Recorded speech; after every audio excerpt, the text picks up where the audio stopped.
So I'm very blessed today to be able to catch up with a dear friend from our early uni days, Rishov.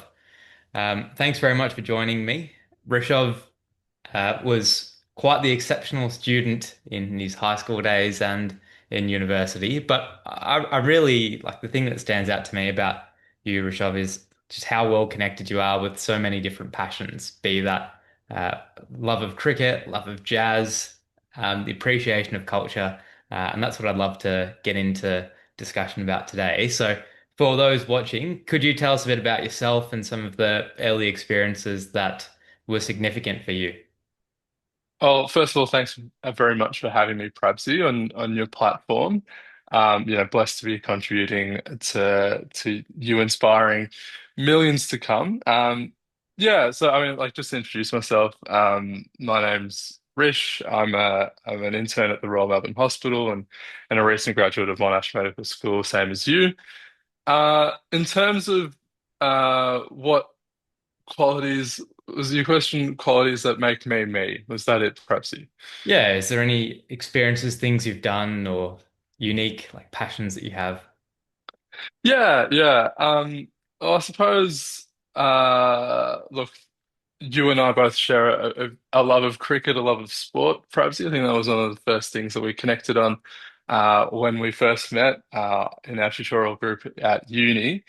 Um, a lot of other passions and interests I have. I really love my music, my jazz in particular, and I was very, very involved in music and lots of bands, playing jazz throughout medical school, throughout university, and high school as well.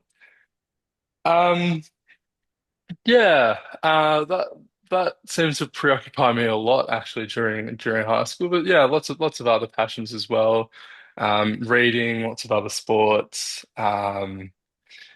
Yeah, I mean, like, you're happy to delve into it as the interview progresses, perhaps. Yeah.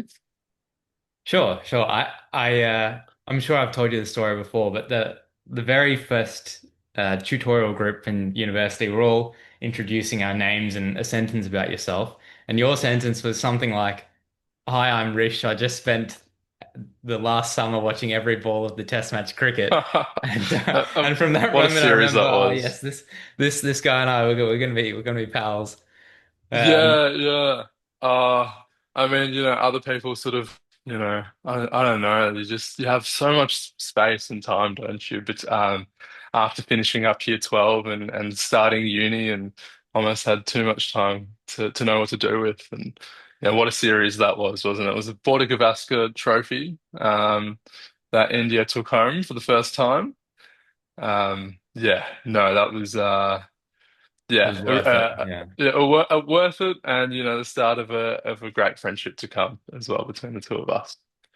It's one of those really interesting times because you're basically full foot on the throttle, year 12 exams, like basically pushing yourself to the brink of burnout. And then you finish in November and you don't start uni till March. And so you basically have this 4 months where you're used to being this like hyper productive person. And now you just have space. And it is enough to drive anyone crazy, really, because there's just nothing, there's not that much ways to meaningfully use your time. Uh, there's nothing to study towards. And so people just like, even if you do travel for a bit, most people are only traveling for a couple of weeks. And then there's just like by the Yeah, end of it, you're sort of itching to start uni, I find. Is that and, your and and experience? yeah, no, for sure. Look, I probably adapted to having a lot of free time a bit easier than you, perhaps. Yeah, find it pretty easy to sort of just potentially waste my day if I to have some free time and enjoy myself. And I think that's really I think that's really key is right before you start uni, right before you get into all the study that med school has to offer. You come into it refreshed, recharged. You don't need to worry about anything academic, and you get 4 months where you get to do whatever you want with your time. It can be a challenge, but if you do have some other things in your life other than study, then it becomes a great opportunity to to explore those and um, just it's a unique part of your life. It's a 4 months. Like when are you ever going to get that again? And Exactly. Yeah. enjoy it the best you can when you're 18 years old, and right before you start the treadmill that is med school and then going into working life. Hmm. And I reckon lots of people sort of, particularly when they're going into year 12, will stop lots of their extracurriculars, lots of the things they're passionate about. And then you can almost like fall out of passion with some of those things just from some of the emotional wasting that occurs through burnout. When you think about your passions, sport, music, reading, have they always been passions of yours, or have you sort of gone periods where you are really passionate, periods where you're sort of ambivalent, and then have found something to rekindle them? Yeah, absolutely. That's a really good question. Look, I did develop a lot of those passions while I was in high school, and they've sort of remained with me throughout, high school and university and up till now. Um, yes, yeah, it can be hard to find time um, in and amongst um, medicine is. It's a black hole. It's a sinkhole. It's like you can put an infinite amount of time and energy and resources into studying it, and it's never ending, right? Education and learning in medicine is a lifelong pursuit. And while it is really good to try and learn and be um very proficient, I suppose, from the get-go in medicine and to do your one primary pursuit well, um, you know, that can unfortunately lead to a bit of burnout. And that was something that I did sort of struggle with in my first 2 years of uni, where, I was still trying to figure out the balance between, well, what is an acceptable amount of time to spend on in medicine and how much time do I need for myself to reclaim some energy, some passions outside of medicine so that I don't feel so, burnt out. I think that it sort of reached its climax, I think, in second year. But having those other hobbies and passions that you're still spending time on that are very different to medicine can be very, very protective of burnout. And I really wish I'd realized that a lot earlier, and realized how lucky I was to have those things in my life that I actually could put time towards that perhaps might have prevented me from burning out in second year.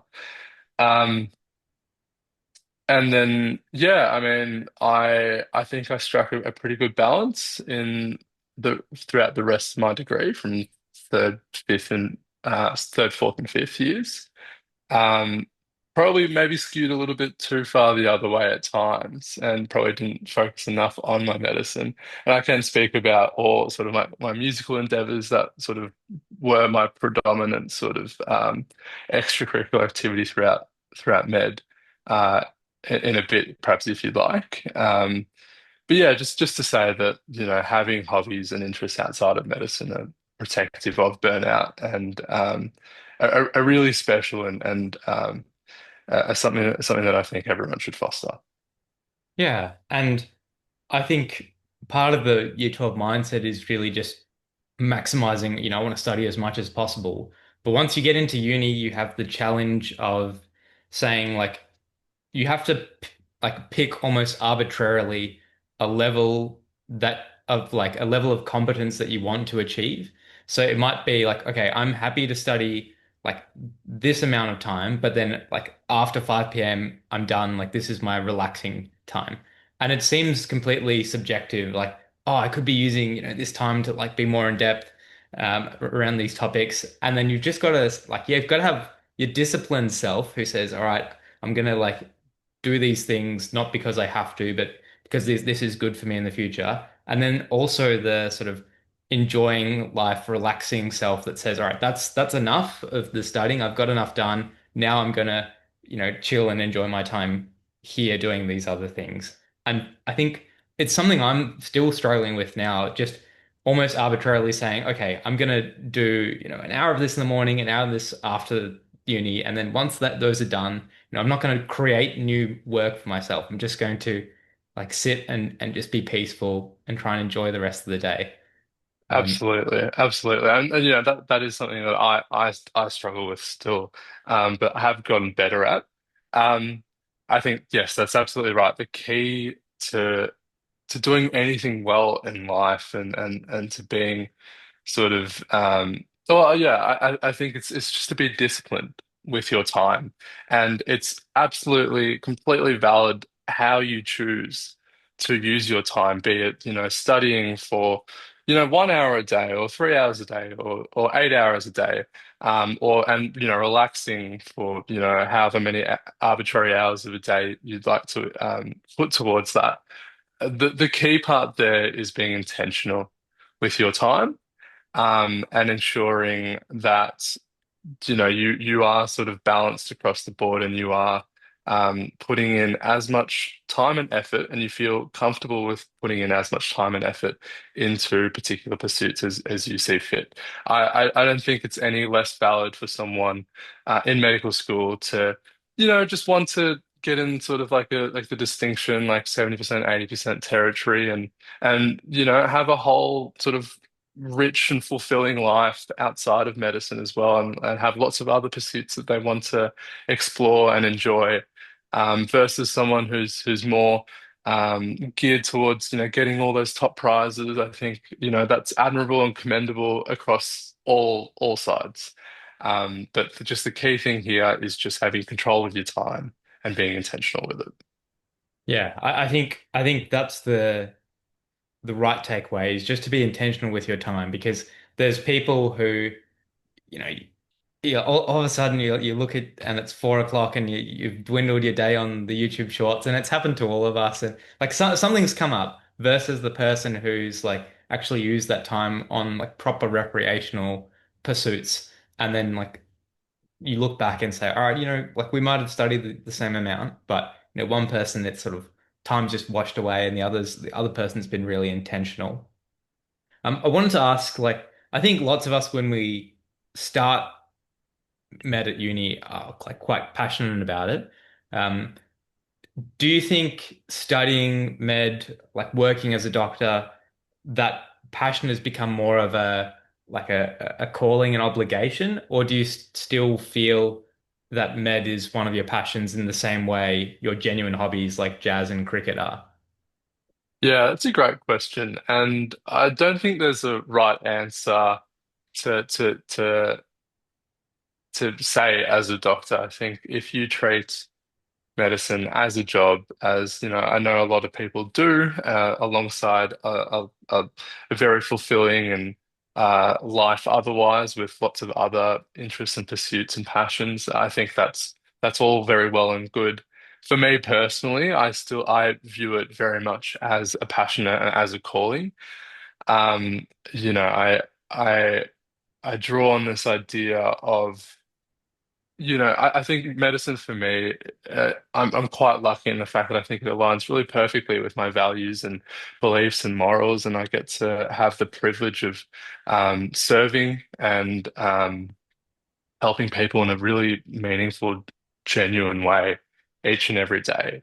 And yeah, I mean, having started work this year has made me fall even more in love with medicine, and has affirmed to me that it is one of my true callings. And perhaps I am spending a bit more time thinking about medicine. I think, like when you start work and you're working long hours, your body's still adjusting, and you're going to work and you're coming back after a long day and you're just absolutely exhausted and you don't want to do anything. But I'm trying to be very conscious of the fact that there are lots of other things in my life that give me meaning and give me joy, and I'm trying to afford some time to that increasingly.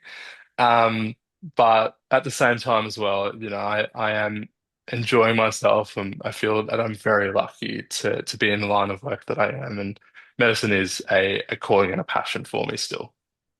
Yeah, and it's great to hear, and it's great to hear that you had that ex challenging experience with being a bit overworked in second year and learned to find that balance. And I think that's like one piece of advice that is sometimes offered is, like you're not going to know where that balance is unless you sort of push yourself, Mm, experience that sort of degree of burnout, and then pull back a little bit, and then you can sort of balance all these things. But even from our cohort, I'd say the vast majority of people, when they think about their ideal life, when in their 40s and 50s, is generally to have some, balance between like a fulfilling working life, but then also a fulfilling life outside of work with families, with hobbies. absolutely. And we're getting into that stage where, yes, you have to like grind to get there. You're going to have to balance a full-time job with studying for BPT and all these other exams on the side.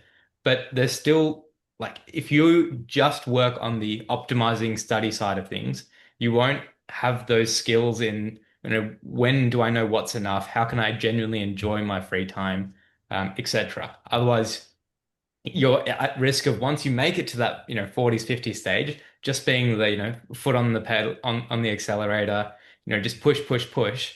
And And then work is all you know.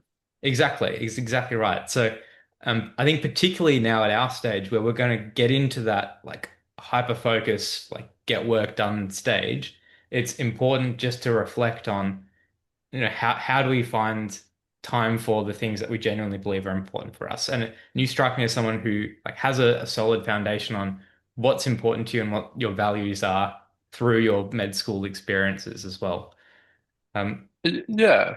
Yeah, no, absolutely. And I think and med school is such a valuable playground, especially in your first 1 or 2 years, just to really see where you're at. I mean, I think high school, and high school in year 12, it can be really difficult, is difficult. But I suppose everything is prescribed and contained in a way, whereas med school, you can, it can be a lot more unbounded. You can put in as many like hours as you want, and there's an infinite number of things you can be learning. Whereas, if you read the textbook really well in year 12, I think you've got a fairly good gist of the subject, and you do practice questions and the like. And um, yeah, so I think the first 2 years of med school is super valuable to just sort of, like you said, perhaps you just really like push the boundaries perhaps in both ways. And the balance that you end up striking, I think, is a highly individualized one, and some people might be more comfortable with studying, perhaps maybe with like 80-90% of their time and 10% of the time doing something else just to recharge. Whereas I think most people probably fall in the sort of the 60-40, 50-50 sort of category where they have they still have interests and passions outside of medicine that they're really keen on pursuing.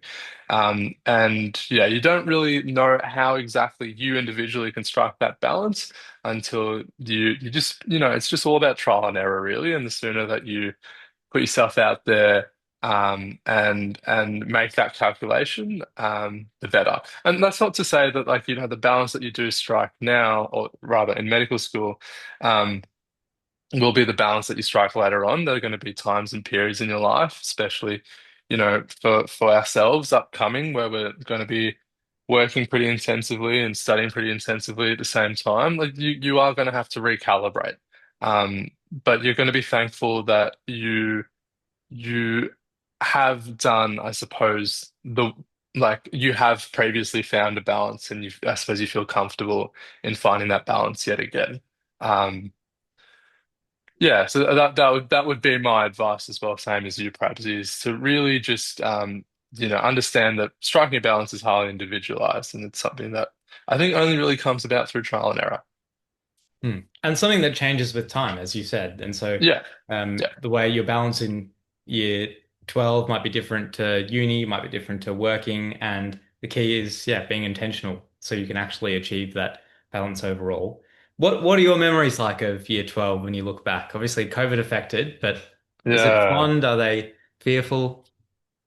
No, it's a Yeah, casting my mind back a fair bit, to a time that I'd rather not remember, to be honest, given that it was COVID. I think collectively, everyone in that, who experienced that those 2, 3 years of COVID would love to forget about it.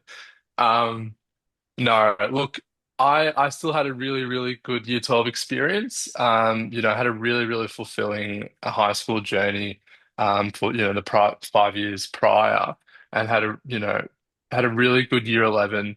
Felt really connected and strong in my friendships and within my cohort in high school. And I felt like, yeah, I mean, it was a shame to have not been able to go in person to classes very much and to miss out on things like a formal and graduation. But we still had, hybrid sort of events throughout high school, which we were, fortunate enough to have.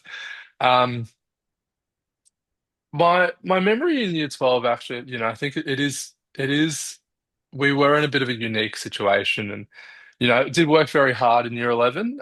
Did two, three, fours, did fairly well in those. Um, fortunately. And still was like probably the busiest I'd ever been. In year 11, with all sorts of extracurriculars. I remember I had something on after school up until 5, 6 p.m. every single day.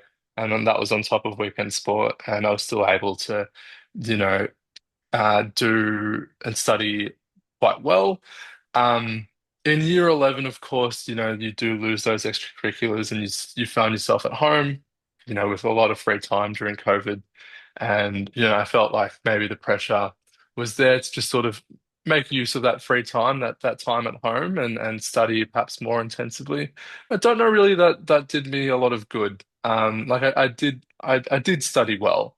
But I think I probably was a bit I was nearing burnout towards the end, I think, just with not like, it's a similar theme, just like not really having all those other things, other passions and pursuits in life to balance out the study. Um, Look, overall, a really, really good year 12 experience, obviously unique in a way. And yeah, I suppose just reinforcing just the need to have other things in your life to counterbalance the study. The study isn't everything in year 12. Year 12 will be the busiest year of your life, will be the hardest year of your life to date, and will also be the most fun. And that's, you know, uh, and I think an optimal year 12 is one where you're studying intensively and hard, but you're also doing all the other things that make year 12 fun, going out, um, enjoying, your graduation, doing sport, doing all these extracurriculars that you've been doing throughout high school. And you'll have a really rich and rewarding year 12.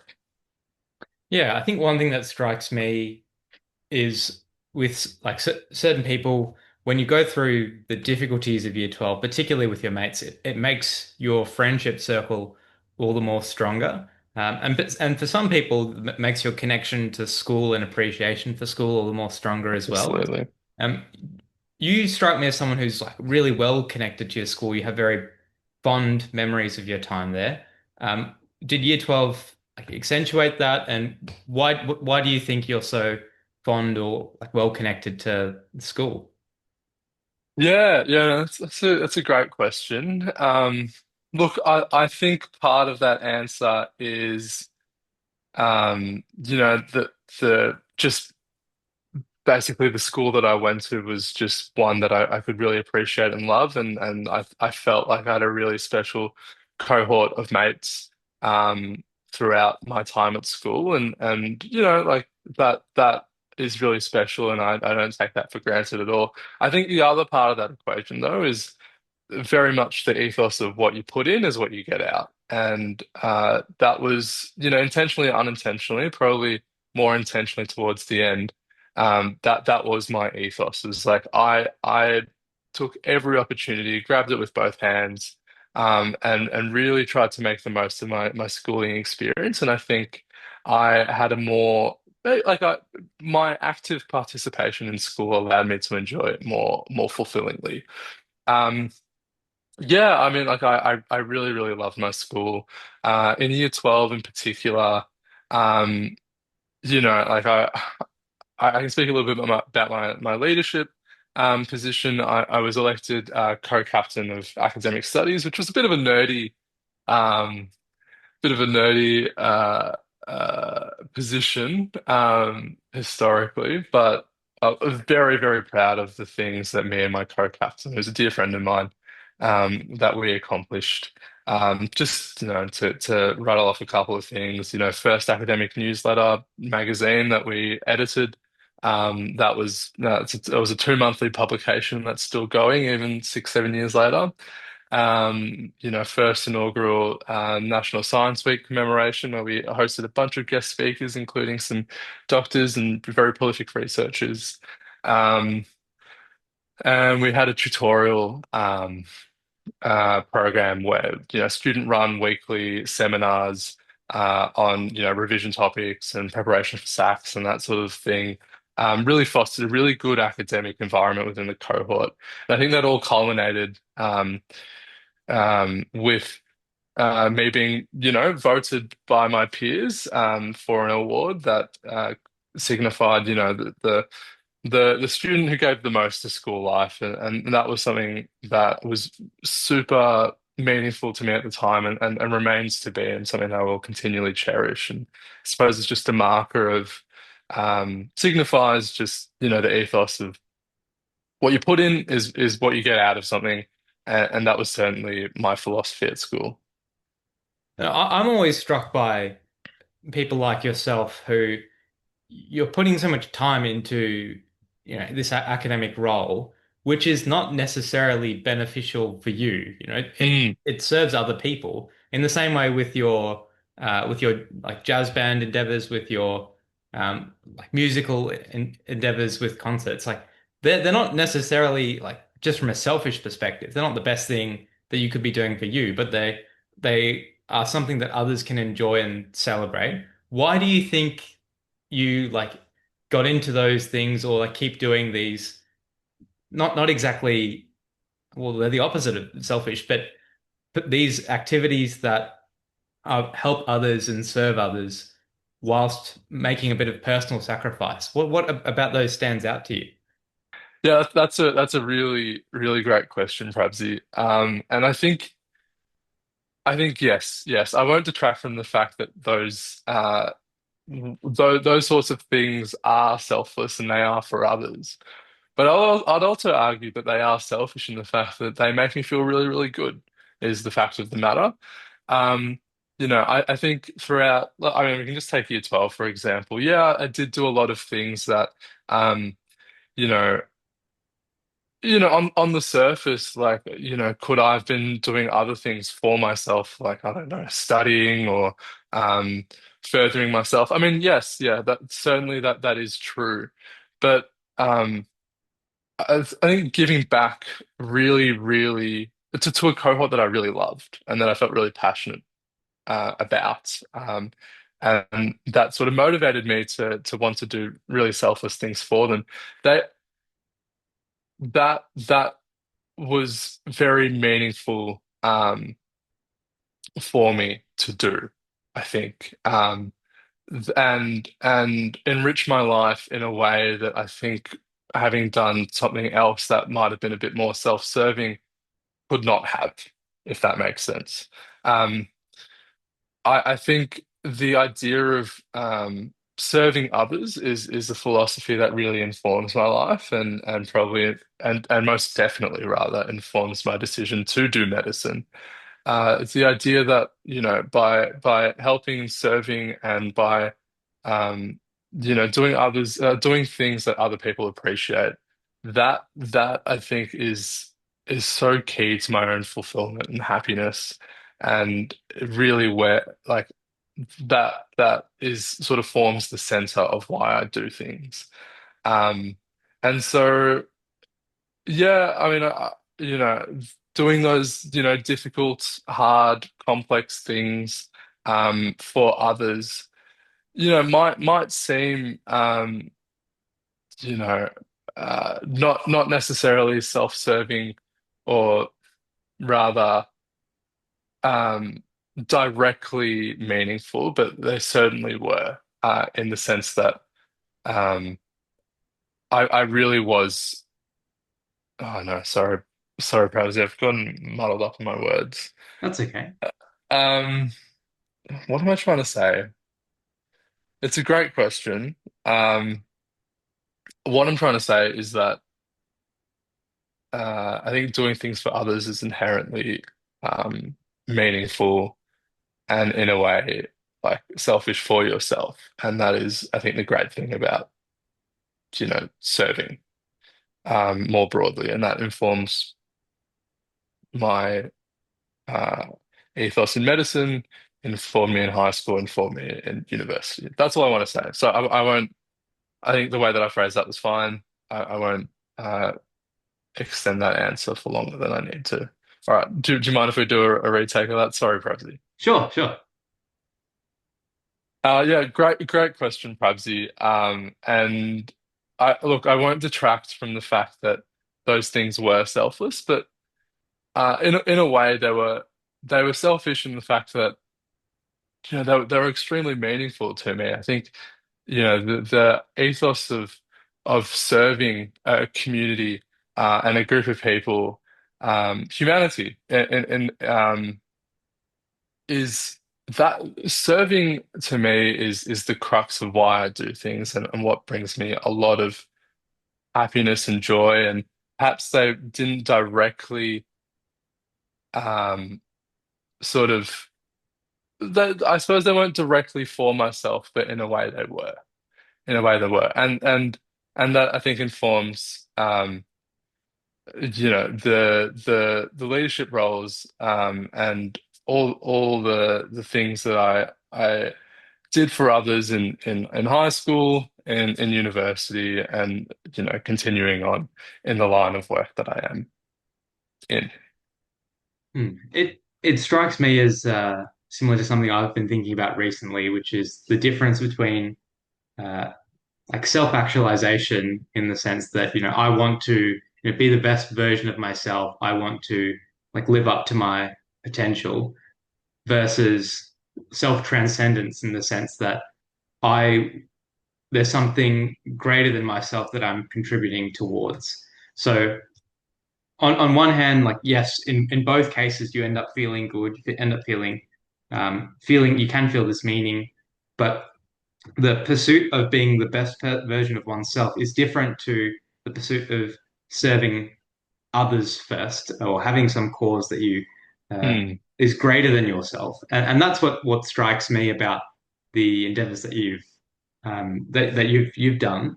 Because if it was someone in my psychology in that similar position, I would have been tempted just to think, all right, like this would be great if someone else did that for me, but I don't know if Hmm. I would be willing to do that for someone else. And I think it's a testament just to your character that you're the type of person who's willing to say, like, this is, not necessarily what's most impactful for me, but this will like help everyone.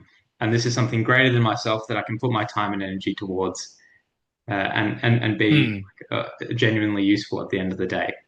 Um, That's really kind of you to say, Prabsy. And I suppose maybe at the heart of that lies the fact that self-actualization for me, so reaching my highest potential, is the same as, what you've described as self-transcendence, where you're serving a higher purpose and serving others and serving a common humanity. And I think those things are very much intertwined and almost one and the same for me. I think that to lead a life of service, and this is something that was greatly informed by my experiences in high school in particular. To lead a life of service is to reach your full potential. And I think the nature of the work that we do in medicine, allows us to marry that both those things up, where what you might be doing stuff for yourself. You might want to get into a hyper competitive specialty and become a triple professor and a subspecialist in whatever little microsurgery. And that's amazing, and that's a testament to your hard work and self-actualization. But at the same time as well, you are contributing all this knowledge and research and you're transforming the lives of so many of your patients and people. Um, that's a really beautiful thing about medicine, and I think you know, if you do marry those things up with self-actualization and self-transcendence, those two things, I think that that's probably the key to fulfillment and happiness within medicine and more broadly speaking as well. I think it is one of those universal truths, if I can speak to that, where, a life of service is a life of happiness. Hmm. I think that's a great message to share. You speak about a bit of pressure in year 12. Mm. Are you the type of person, do you feel like most of your pressure comes internally? Did you feel pressure from parents, externally? Where's that breakdown for you? Oh, that's a loaded question, Pravsi. Um, Look, it's probably no secret to people who know me, um, and I think coming from a subcontinental background, there is, and there always will be, um, pressure from parents to sort of meet lofty high expectations, and for good reason, because I do draw a lot of inspiration from my parents who um transcended the constraints educationally that were put around them, and to take a lot of inspiration from my dad, who's achieved many great things in his life. um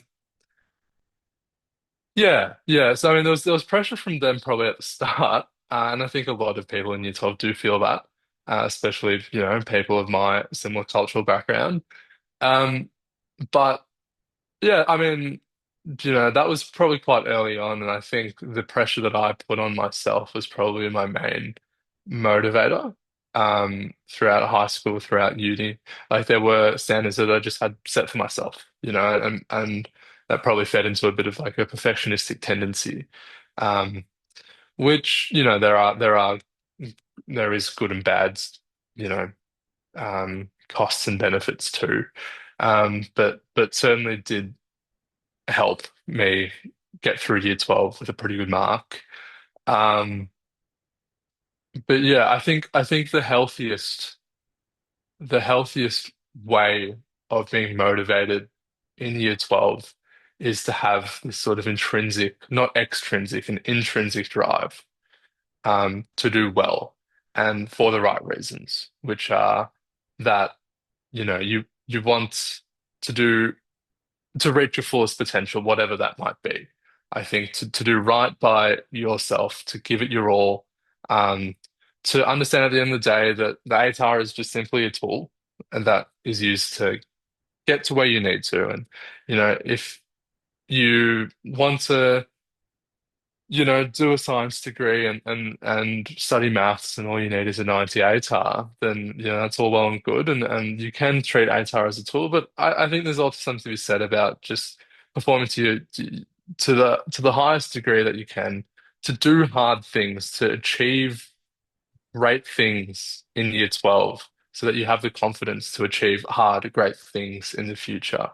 Um, it's that intrinsic motivation and mindset, I think, that is most sustainable and best for someone versus being extrinsically motivated by a mark or by other people, for example. Yeah. Oh, definitely. And it's important. I think the way you phrase it is nice in the sense that, your marks are a tool rather than an identity, as so many people Mm, take it to be. And yeah, external forces and pressures can be a double-edged sword. They can mm, motivate you to, push that extra bit harder, but they can also be the thing that constrains you on, test day, gives you these anxious thoughts and holds you back. And so, mm, whichever way they influence you, the goal is to try and find something intrinsic that's sustainable and has the most positive yield, I guess, over time as well.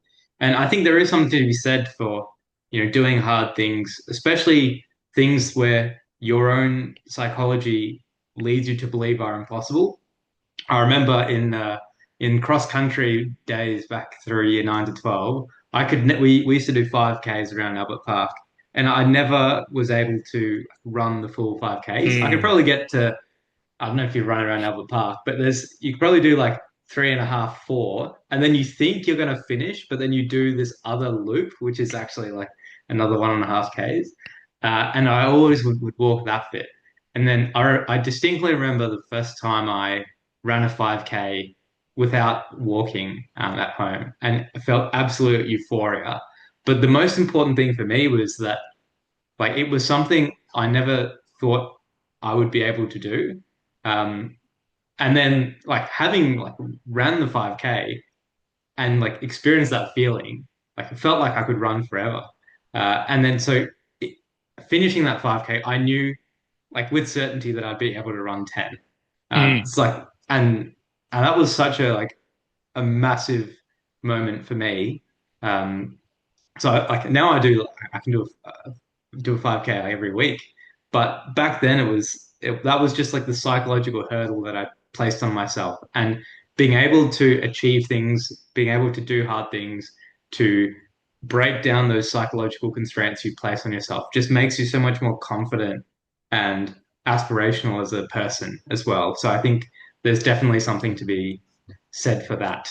yeah, Um, absolutely. I 100% echo that, Pravsi. I think, people who, perhaps are very, very successful in academia, successful, um, often tend to be really successful at other things in life as well. I think it's just by virtue of the fact that they can and have done and have the psychological, I don't know, mentality, the confidence to be able to do hard things and to be able to approach hard things and to have done hard things in the past, which gives them confidence to do hard things in the future or other hard things. Um, you see, lots of really, really successful people in medicine who are like great athletes, for example. Um, I think there's something really positive to be said about yeah, just really pushing yourself in one or two pursuits and then just realizing that, the psychological barriers and mental barriers that you broke in achieving those great things in maybe one pursuit very much translate to other pursuits as well. Um, the excellence that you fostered in perhaps, mathematics, say, in high school, allows you sort of the cognitive, logical reasoning and thinking and confidence to be able to approach, other like difficult, tricky, physiological concepts, for example, in medicine. And that's just like those are academically hard things, I guess. But playing sport, being a high level athlete, or just even just doing hard things in, sports or music. Um, it's those very same tools that translate over to different pursuits, and there's something to be said about the psychology. I think that is shared between, um, yeah, hard pursuits and common in people who do hard things well. hmm. And that's really interesting because yeah, on one hand we speak about the value of really pushing yourself, trying to excel in in your studies and that opening up your perspective.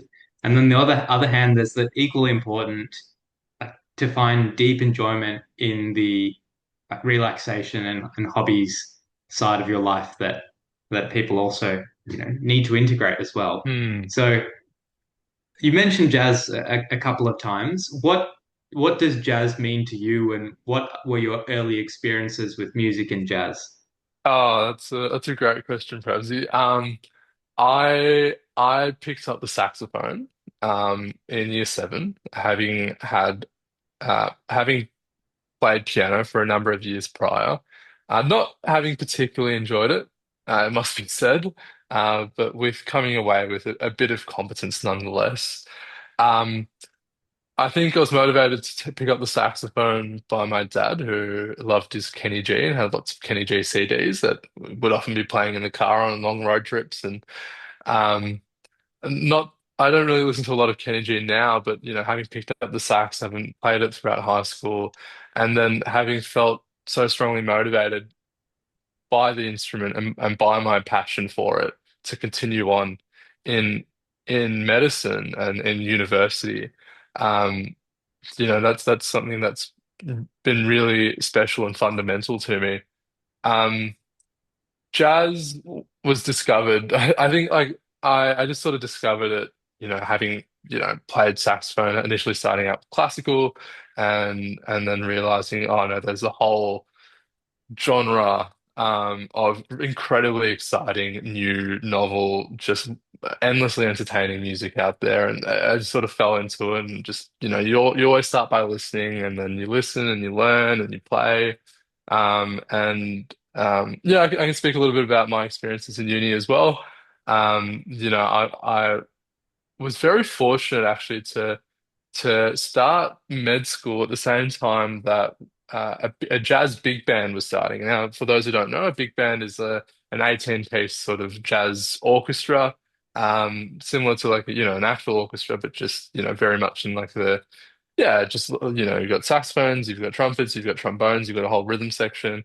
So we started one in first year uni, played that, and then was the inaugural sort of chair, the sort of the manager, if you will, of the big band going forward. And one of the highlights of my time in med school actually was to formalize our big band called the Monash Medical Jazz Band, MMJB. We've got a website and I think a social media presence if you want to check us out. Um, we formalized that into an actual subcommittee within the main student body of medical students at Monash, and that enabled us, longevity and funding and advertising and all of that. So hopefully that's a legacy that will continue for time immemorial. That hopefully Monash Medical Jazz Band will remain around for a very, very long time, and will serve as a community and a place for people to continue on with their with their instruments and to play jazz in medicine. And it serves as such an awesome outlet for a lot of us. Um, in addition to the Monash Medical Jazz Band, I was also part of another big band, which was just the Monash Wide one. I played in that for a number of years, and Monash Medical Jazz Band, the Monash Big Band. We did lots of performances throughout the year, played throughout the years, played in lots of jazz bars across Melbourne, and had some really really special experiences and concerts throughout my time in uni. The other thing as well that I can talk about, perhaps, I don't want to talk about it for too long, I guess, but um, Monash in particular has a really, really awesome what we call a med review. So, Monash Med Review is essentially a musical that med students put on. As busy as they are, we put on we write all the music, um, we put on a song and dance, and we act a little bit, and it all culminates in two or three performances in about August for the entire Monash medical community to enjoy, and it's always very well received. I was lucky enough to be a part of two of those productions. First as a player, and then as the music director. I'm a co-music director where I arranged the music, conducted the band, ensured that the band was sort of up to scratch for performance day, and we were very very well received, and it was a hard thing to do. It was very, very time consuming, especially in third year, but was just so wonderfully, richly rewarding for the community that we all sort of developed together for the show and the work that we could put on. Um, yeah, really, really fond memories of that, and um, one of the things that I'm most proud of having done in medical school. I think it echoes back to our earlier conversation as well, in the sense that because you've been a part of these organizations, a part in building them and starting them, their ongoing legacy is something that it seems like gives you a lot of pride, even now as we speak. And so, if you had just put everything into sort of self-actualizing, self-centered pursuits, then who you are currently is something that you can be proud of. But now you have all these great memories and experiences that help with your character that you wouldn't otherwise have with all these um, jazz concerts, med reviews. I've been to two or three made reviews. I've been to one of your jazz concerts, and absolutely loved it. Really enjoyed just being immersed and just captivated and taken away by the music, and it's very unique. So I'm wondering if you could talk about maybe like how does music make you feel, and what are the differences between listening to music and playing music in the sense of your feelings? Oh, that is also a great question, Pravzi. Um, how does music make me feel? I think the setting of music in my life is I mean it's quite abstract in a way. And what I mean by that is that I mean it just I suppose um it it allows me to engage and indulge in another part of my sort of consciousness and psyche that, just the material day to day sort of academia, study, medicine, all of that precludes me from. I think I think a lot of people share a very strong relationship with music and the fact that it's an outlet, it's a release, it can encapsulate emotions and thoughts and feelings in a way that the material day to day can't. Um, to me, my relationship with music and jazz is one that's, um, have strong emotional ties to, but also I mean, just the nature of jazz as well. Sometimes it can be quite academic at the same time, which I really enjoy, and I often, yeah, it's part of my study of jazz, I guess.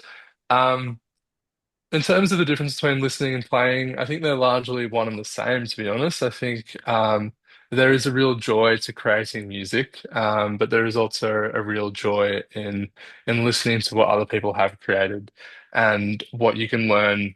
You're always learning from music, I guess, when it comes to jazz. And um, you know, having a deep appreciation for the listening to jazz, I think is forms the main motivation for me, sort of continually learning and playing jazz as well. Um, I think that they all sort of, music to me sort of occupies a space in my life that that no other part of my life can occupy, if that makes sense. It's very special, it's very unique. It's it's indulging in this sort of abstract emotional um, you know, uh uh space that you know is quite separate from the day-to-day material, sort of going to work every day, etc. Hmm. I think for me, I probably haven't integrated it as well as I would have liked to, but it's something that allows me to feel the particular emotion. Mm. So I think sometimes like I've been at the mindset of okay, if I feel sad or tired, I just need to like grind it out, like, force myself to be happy, force myself to be like motivated. And you can like hide the sadness or the anger behind something. Mm. Whereas, and I used to think like, oh, like listening to sad songs when you're sad is stupid because it's just going to make you feel more sad. But I think there is something to be said of like, and a lot of people who sort of talk about reflection and meditation, it's not about changing the emotion. It's just about like acknowledging it and appreciating it.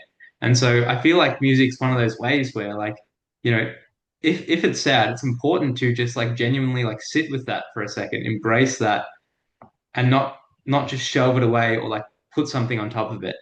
And then once you have like embraced it, then you can then move on to it into it the next state rather than just trying to cover it up with something, forget about it, and then that being repressed and manifest in some other ways. Mm. Does that ring any bells? Absolutely, yeah, I do agree with that. I think uh yeah, I mean just music in a way can encapsulate um what you're feeling, how you're feeling in a way that you might not be able to express on your own. And I think it can be a really good tool, a good vehicle for moving through emotions, and absolutely, you're absolutely right. I think you can't hide, run away from emotions. I think to be human is to feel emotion, good and bad. Happiness isn't not experiencing negative emotion. It's it's experiencing the full gamut, the full spectrum of what human emotion can be, but feeling largely, positive, happy, fulfilled, deriving meaning from that. Negative emotion is a part of life, and it's something to not be avoided, but to be worked through. And I think music is part of that. If I may, I might also share another reflection as well. I think one of the specialties that I is sort of on my list, and it's not um, certain by any means, and still quite early in my career, but I think I'm quite motivated to at least dual train in palliative care, and that's informed by my experiences. That was one of my specialty rotations last year in fifth year, um, where you are surrounded by death, by grief, by people, passing away, hopefully comfortably, and with dignity, and that's what palliative care aims to provide. Um, but yeah, I mean, there is heightened emotion sometimes in a room in which you walk into where, there are family members who are dealing with the grief in real time as a loved one is slowly passing away. Um, the reason I'm drawn to it isn't it's not that I avoid the negative emotion that's associated with palliative care, but I accept it as um, what what life has to offer, which is that, death is a part of that, grief is a part of that, working through those emotions is a part of that, and I have felt like a trickle of tears, um, escape me, during that placement. And I don't take it as, this is um, so sad, and so th there's so much grief here that, this is really hard, and that this isn't for me. It's like, no, I'm sort of sharing in the emotion with the patient, and working through it, acknowledging it, um, and I think if therein actually sort of lies the beauty in a specialty like palliative care. A bit separate to the question you were asking, Prabzi, I apologize, but I think very much sort of like related in the sense that, negative emotion is to be worked through, is to be acknowledged, and is to be appreciated as a part of the full spectrum and gamut of what humanity has to offer.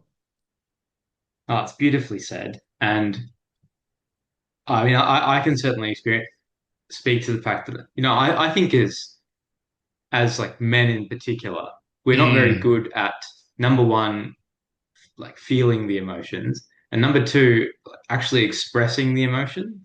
I mean, I can only think of, a couple of handfuls of adjectives that I'd actually use to describe how I'm feeling. And even still then, like words don't really encapsulate it a lot of the time. It is often, like things sometimes like a piece of music might, mm, you find that relatable mix that you're trying to search for with words. But I'm also just appreciating the fact that, we don't like these things are not things that need to be suppressed or avoided. And so even if you feel like crying, if you feel sad, it's not about like stopping yourself from crying or holding in the tears, as I think was stressed maybe when we were, in our tens, in our teen years. I think it's like now we're getting to a stage where people are more willing to talk about it. And like there are like completely valid reasons to be upset and sad, and that's not something that needs to be changed. And I think, when I have to like say good when I'm driving to Echuca and it might be 3 weeks away from my girlfriend, and when I say bye, like I am genuinely sad. I cry all the time, and where previously I would have felt like I need to like just you know keep a straight face, not showing the emotion. She can be the one who Mm, cries because I'm leaving. Now it's just like if she cries, that doesn't need to stop. Um, I can just like be with her in silence, and and that's enough. Like just to embrace the emotion of that moment. And then the same thing, like if I'm crying, we don't need to stop each other from crying. We just need to sit with that and actually embrace that feeling because it's okay to be sad. It's okay to cry. And I think once you realize that, it's completely transformative about how you react and interact with people as well. Because there are genuinely sad things that happen, and uh, particularly in medicine, lots of mm, old mm, people, old people are more likely to be sick, more likely to yeah, come in, and like death is a real part of our job, and mm, so is dealing with grief. And I'm sure everyone will have to deal with sad, crying patients, and it's important to know how to like address the emotion in that situation. And even just thinking about it, being more attuned to these things, you pick up on all these like subconscious cues and how you can comfort someone not just with saying the right things, which I think uh, we're often drawn to do, but just by being in the moment, being present. mm, And I think so much of like as men, we have this like fix it attitude, and not the all right, let's just sit with this and just acknowledge like I'm genuinely sad here, and like there's a reason for that. It's appropriate, and that doesn't need to change. I don't need to fix that. I just need to be sad and feel this properly right now. And I'm yeah, wondering if for you, mm. music has been a way that you've sort of like had that experience and become more in tune with that emotional side, and it's all sort of been integrated with that. Is that is that Yeah. fair? Certainly it has informed. I suppose, like if I can say it, like an emotional intelligence that I may have built up. I think it comes from, like relationships, friendships. It comes from understanding humanity through literature. It comes from experiences, comes from seeing it emulated in a way that's healthy uh, and really powerful in role models in medicine and other parts of life. Um, one thing that has stuck with me lately actually is one thing that my consultants on general medicine, which I'm currently on, said. Someone who I greatly look up to as just a really, really kind, soulful, like guy who makes everyone around him, his team, his patients feel, um, cared for and appreciated. One thing that he said to me was that, a patient um, prefers someone who acknowledges and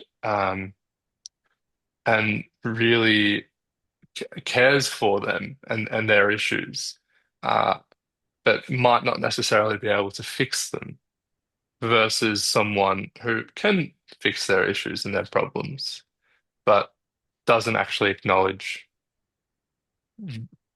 the that what they're experiencing, them as a person, um, and doesn't really particularly care for them. Like I think like patients, people were so like are so good at picking up just, do you care about me?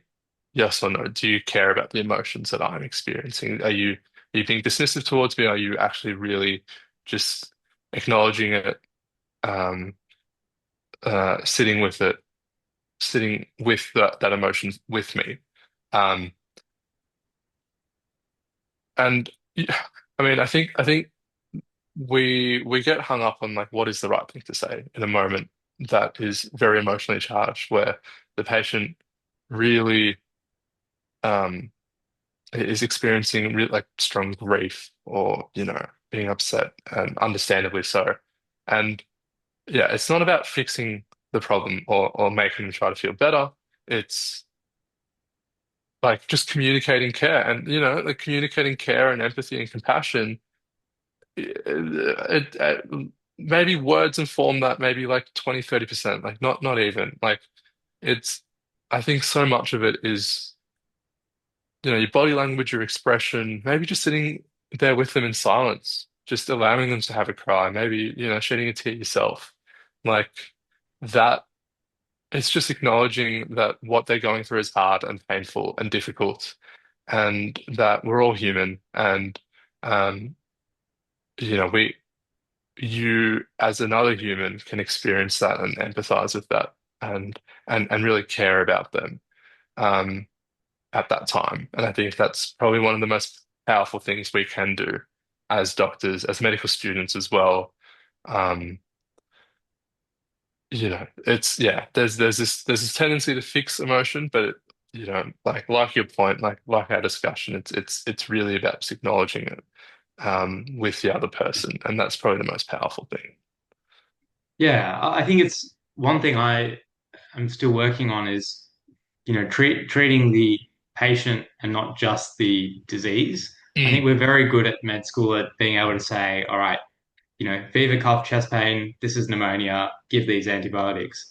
And then we forget about like how someone might be feeling, and like it's very easy to just like disregard the patient's subjective experiences because we're so focused on, all right, this, and then like, all right, safe for discharge home, etc. Whereas, for someone that might be like the first time they've gotten pneumonia, the first time they're like conscious of their health or mortality, and like they might have this like, if you say to like an average person on the street, like you've got an infection in your lung, it makes someone horrified. yeah, But for us, we're just like, oh yeah, pneumonia. See it every week. Take your penicillin, yeah. um, and it's just so easy to forget all of this like emotional side that the patients are going through that we just aren't necessarily exposed to, and like we don't really ask about a lot of the time as well. So it's something that yeah, I think is very important just to be conscious of. And it's hard to get feedback into as well because all our seniors Mm, are also giving us feedback more so on the biological side of mm, things. mm. Um, so it's certainly been a challenge for me just as I've started to see patients on my own and started working in that environment. Yeah, I mean, like what you say reminds me, very recently I had a patient who were, treating for a different problem altogether, but we, had a bit of pain in his right toe, and we had a look at it, swollen, it was red, and it was like, yeah, we think it's gout, and we like, like, ah, it's just gout. And we said that to the patient, or the registrar did anyway. And the patient was horrified. It's like, gout, I thought we, eradicated that in the Middle Ages. Obviously having no idea what gout is. But not like, nor should he. Like, he doesn't need to have an idea of what gout is. We're there to tell him that no, gout, it's really painful, and that should be acknowledged. And like, obviously you're going through a lot of pain and discomfort right now, but we can give you steroids and we can fix that pretty easily, and it's not something that you need to really worry about, and you can be on a long-term medication that can reduce your uric acid and et cetera, et cetera. But you know, it's we get so comfortable with the disease, and we don't like um, really acknowledge the subjective experience of patients as much as we should. And you say that that's in medical school it's all about the disease. I think we actually we get a bit of teaching in medical school. I think at least Monash was fairly good at the biopsychosocial sort of framework of understanding a Mm, patient. I mm, think having entered the workforce, I think because I'm just surrounded by all these HMOs and registrars who just dealt with thousands and thousands of patients, and like that, we think in an issues list, right? When we admit a patient, we're like, and they have, heart failure, and pneumonia, and we're sort of treating each of the issues of the patient. And I think we actually get even more further removed from like the biopsychosocial framework of treating a patient as a whole. And we tend to just move towards the diseases, especially as we start to understand more, as we progress through our career, we understand more about the management of things. Um, we get and we study diseases more. You know, we can sometimes lose sight of the very real, very subjective experience of patients, and that is something that I think is so important to develop in medical school. It's so important to come in to medicine having, I think, as well. I think just like understanding that like medicine, you are seeing people at their worst, seeing people at their most vulnerable. Um, and that is a privilege to be able to work through and help a patient in that state, to also see them in that state, um, and to see them as a person. I think everyone sort of does have a conception of that coming into medicine. They might lose it, and it's very important not to. I think, like touching on like maybe something else that's also quite related is the idea of, like I think, you always want to keep in touch with like the humanity of medicine, right? Like that is is what makes you a good doctor, I think, and an approachable doctor, and one who values communication, and one who sees the patient as a whole. Um, I think what was really fundamental and profound for me was reading a couple of books during med school, which have still like shaped the way that I think about medicine. One of the most influential books for me was actually a book that my English teacher gifted me at the end of year 12. I mean, very lucky to have such a special relationship with my English teacher. I think lots of people have really lovely relationships with their English teacher. She gave me a book called Being Mortal by Atul Gawande. And I've since read all of his books, but that one did stick with me. And in that he talks about, society's conception towards end of life care, um, what we can, the idea of palliative care as a specialty, seeing the patient as a whole, understanding, the dignity as being one of the key tenets and four like pillars of how we give patients a good death in medicine. One of the books that has informed my interest in palliative care, and it's a book that I'd recommend for everyone to read as well. A couple of other books as well. I'm sort of preempting your questions, Prabzi, but a couple of other books that I would recommend. A classic, When Breath Becomes Air, Paul Kalanathi, I think I'm pronouncing his That's last pretty name close. correctly. Yeah, yeah. Yeah. Um, Beautiful, really touching read of a high-flying doctor who becomes a patient himself.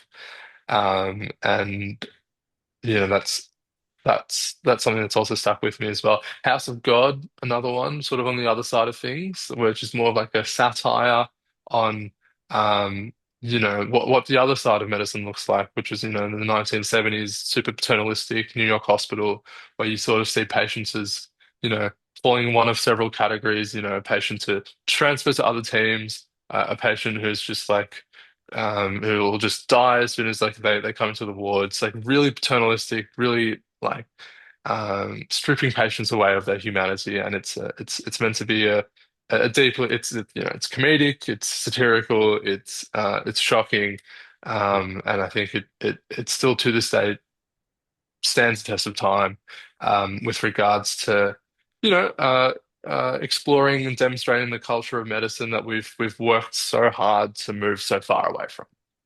Um, yeah, sorry, I went on a bit of a tangent there, Pravzi. Hope you don't mind. No, very interesting thoughts, and I've got to check out Being Mortal after this for sure. Absolutely. I've read when Beth Becomes Air and really enjoyed it.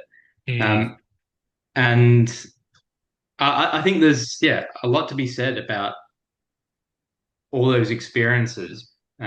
It's very hard to integrate, proper patient-centered care into our hospital system. When I think about, surgical ward rounds I've seen, sometimes you've got 20 patients to see in 1 hour, and that's 3 minutes to see how the patient's doing, like inform the interns of the plan. Like they don't like have time to discuss like concerns and things like that. Patients' views in that context, and so it's an ongoing challenge that lots of people, have to face. Who's going to inform the patient of like how they're actually doing? It's three minutes at 6 a.m. Like, no one's going to remember that. And so like these are ever-present issues that we not can't necessarily fix straight away, but we still need to be aware of.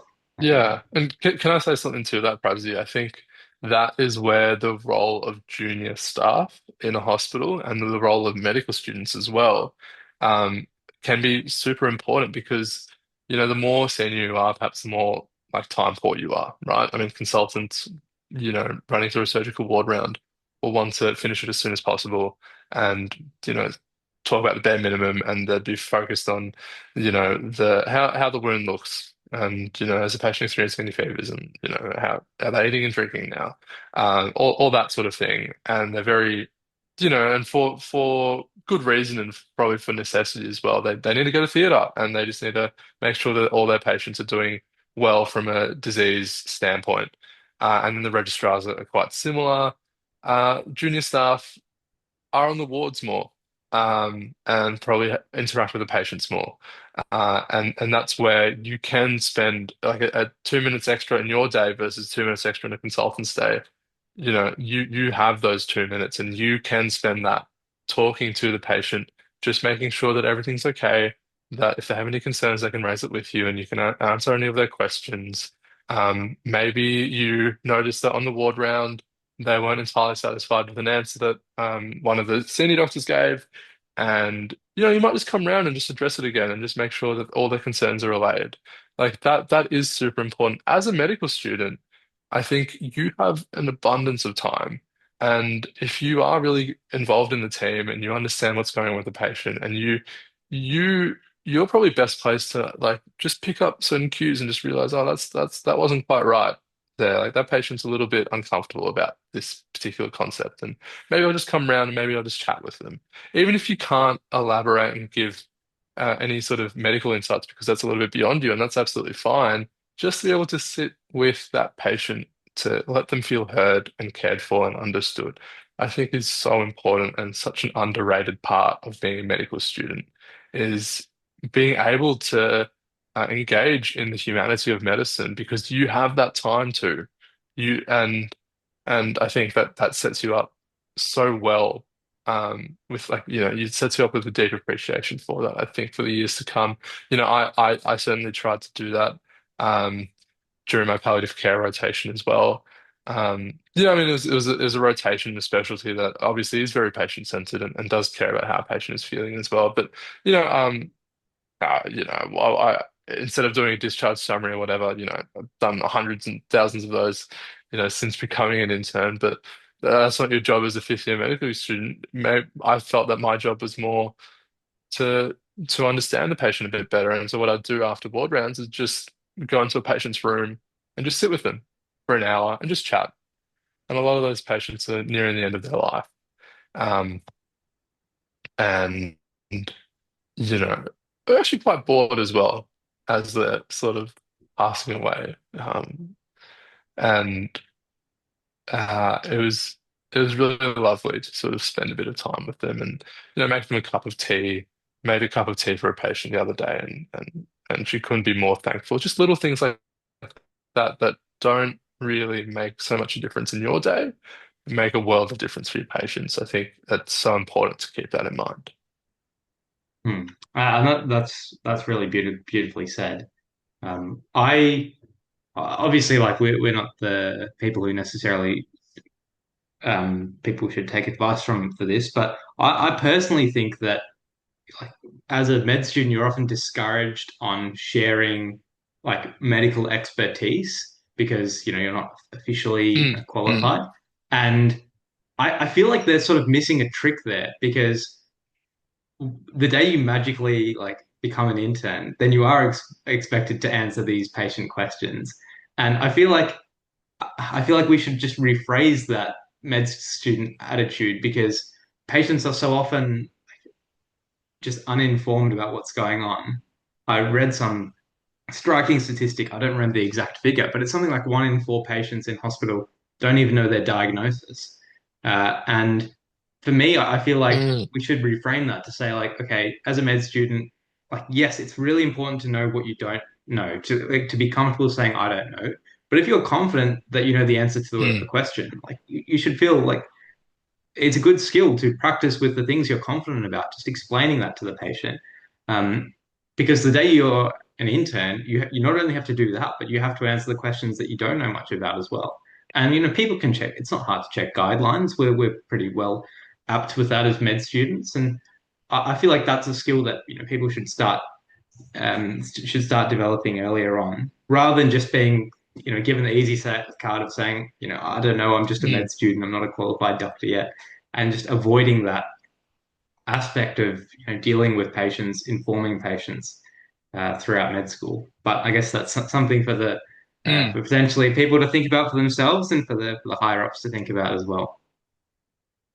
Well, I think it is. You're absolutely right. It's an on-off switch. You don't become an intern and then you're able to answer all the questions that the patient like throws at you. You're kind of expected to, or not expected to rather, but you will be asked questions, and you are one of the doctors, and you are expected to answer questions to the best of your ability. Absolutely right. I think you should sort of try and start doing that as a medical student. Obviously, you should be aware of your limitations, just as I'm aware, just as you're aware of your limitations as an intern currently, right?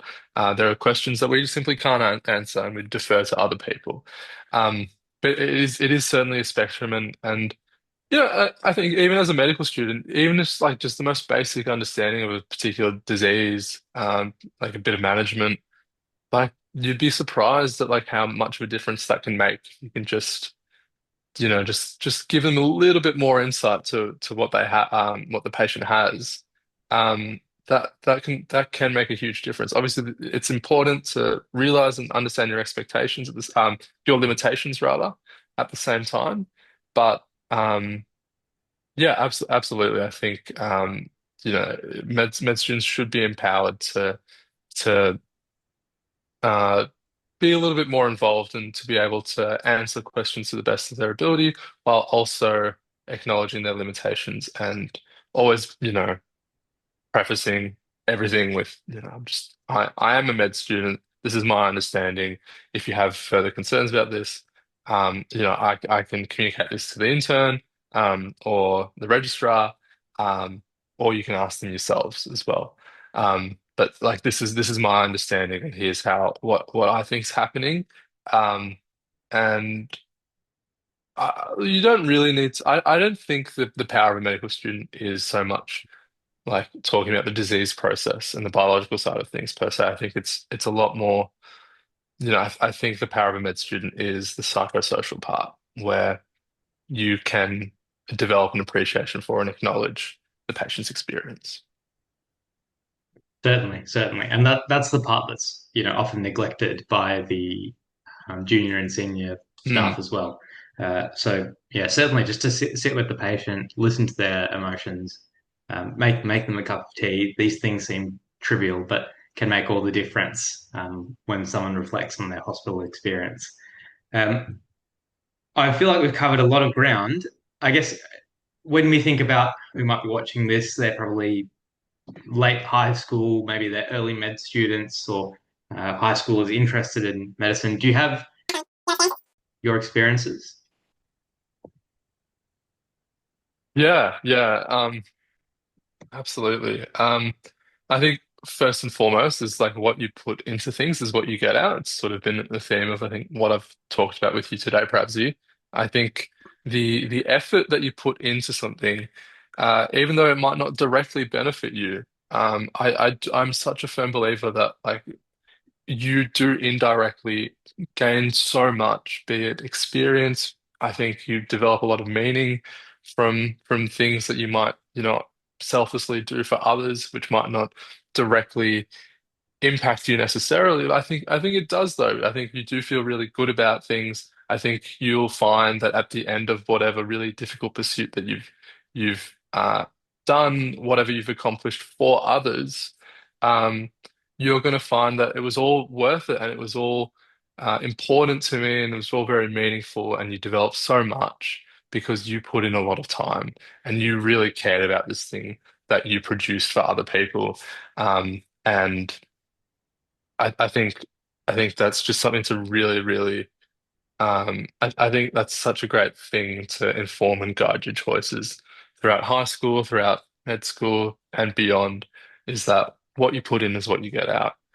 Um and the other thing as well is I mean it's very, very similar, quite tied, is just I think self-actualization and like that transcendence of like doing things for a higher cause, for a higher purpose.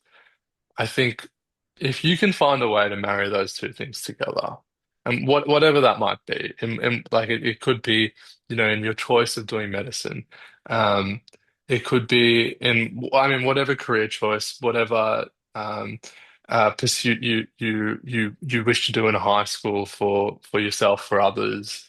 If you can marry this idea of like my fullest potential is working for a higher cause. I think genuinely in that intersection is where people derive like the happiest, truest um, meaning in their lives. I think I feel like I sit there. I feel like I day to day I love going to work. I get so much meaning from my work. I get so much meaning from the things that I do in my life. Um, that yeah, I think that's something just to keep in mind. I think, I'm no authority on this, but I truly believe that a life of service is a life of happiness. And um, I think, if you come into medicine with those reasons, believing that, I think I don't think you you couldn't possibly not love it. Yeah, that's really beautiful. And I feel like I have similar thoughts. When I when it's 1:30 and I've got 9.5 hours of shift upcoming, I don't think, oh, this sucks. Like I wish I had another day off. I often think like, you know it is so amazing that I can go to work and Mm, like help people every day. Like my job is to like serve others and help people. And when I think about often people who don't have that opportunity, who are forced to work a job just to make ends meet, who just need to do something just to keep themselves afloat or to support other people. And I think about our positions where in our job we can like genuinely serve others day to day and make it mm. something we find meaningful and enjoyable. It just fills me with gratitude. And I hope we can keep feeling that same like keep having that same attitude and perspective going forward as well, and we don't get lost in the I need to like get done with today so I can go study for my exams later. Um, but I think that's really beautiful how you've spoken about emotions and integrating different parts of yourself, how you express your values through your work. And I'm sure that this was like a very inspirational message for lots of people who might be in that period of burnout currently in med school and looking for um, some different way of managing things because everyone will go through these things. I get messages from year 12s like almost every week about like oh how like I'm tired when I'm studying. I'm doing like all this and like, it's overwhelming. And I think some of the themes from today are absolutely life changing, and it's been beautiful to see the way you've expressed that and um, your genuine heart for these topics comes through with the way you answer the questions as well. So I wanted to extend a massive thank you on behalf of myself and for those watching this videos for sharing such personal insights and for making the time to speak with me today. I really appreciate it. My pleasure and honor, Pravzi. You've built such an incredible platform where you yourself are inspiring lots of young people in medicine in high school, and empowering them to be better versions of themselves. And yeah, it's really lovely to be able to contribute to a part of that. So thank you.